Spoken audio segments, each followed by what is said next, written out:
Oke, Pak Sur bisa dijelaskan apa sih yang dipelajari di mata kuliah teknik wawancara dan teknik reportase dan wawancara? Ya, terima kasih Mas Teguh. Assalamualaikum warahmatullahi wabarakatuh. Saya Suradi, mengajar atau mengampu mata kuliah teknik reportase dan wawancara. Nah, apa sih yang dipelajari dalam mata kuliah ini? Sesuai dengan namanya, terutama adalah bagaimana mahasiswa mengetahui sejumlah teknik atau tahapan-tahapan untuk reportase dan wawancara. Nah, ini berkait dengan dasar-dasar ilmu jurnalistik. Kenapa ini diperlukan?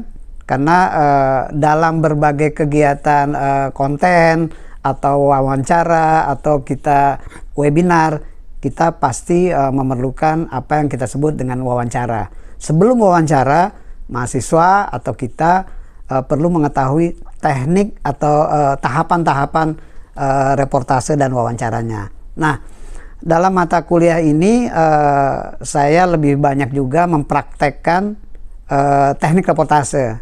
Jadi setelah pertemuan pertama, mahasiswa sudah saya minta untuk membuat praktek liputan sekeliling kampus. Kemudian minggu berikutnya kita bahas teori, dan selanjutnya ada juga tugas liputan fasilitas umum yang nggak jauh dari kampus atau sekeliling rumah. Kemudian terus berkembang ke yang lebih tinggi tingkat liputannya. Nah, karena ada dua kata, teknik reportase dan wawancara, tentunya mahasiswa juga akan mendapat teori-teori tentang wawancara. Karena dalam ilmu jurnalisme kan ada wawancara langsung, wawancara tidak langsung, wawancara tertulis, dan sebagainya. Nah, itu kita ajarkan di kelas. Tapi nanti setelah pertemuan, mahasiswa juga akan praktek melakukan wawancara terhadap beberapa narasumber. Nah, untuk ujian tengah semester, saya biasanya meminta kelompok mahasiswa, biasanya 3 orang, untuk membuat tugas. Jadi UTS-nya bukan tertulis, tugas membuat liputan atau reportase yang temanya beragam tapi tempatnya berbeda. Jadi temanya itu sudah kita tentukan, mereka akan ngambil spot-spot atau liputan-liputan yang berbeda. Nah, kemudian di bagian wawancara, kita juga mempraktekkan wawancara ke sejumlah orang.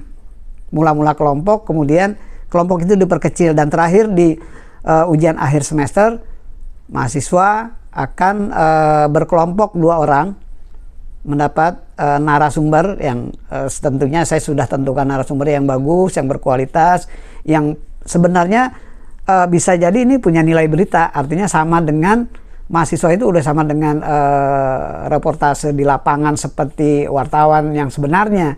Misalkan berbagai tokoh, mulai dari penulis, cerpenis, seniman, pejabat, BUMN, unsur parlemen, dan diplomat. Jadi sudah kita hubungi narasumbernya, kemudian nanti mahasiswa akan membuat wawancara. Nah, satu lagi di samping itu ada yang namanya di bagian wawancara ini, wawancara investigasi, karena ini menarik banget. Setiap peristiwa pasti di balik itu ada sesuatu, terutama peristiwa besar, misalkan peristiwa kasus korupsi, penyalahgunaan wewenang, atau yang sekarang nih, pagar laut dan sebagainya. Kalau tidak diinvestigasi, nggak akan terbongkar. Makanya di kelas kita juga memberikan materi tentang apa sih investigasi. Kemudian saya akan memutar sejumlah liputan investigasi, dan yang terpenting dalam mata kuliah ini, saya juga akan mengundang beberapa narasumber untuk memberikan kuliah umum di kelas. Bisa kita gabung, bisa juga sendiri. Yang intinya mahasiswa akan mendapatkan informasi yang sangat komprehensif tentang mata kuliah ini dari berbagai aspek. Kira-kira seperti itu. Terima kasih.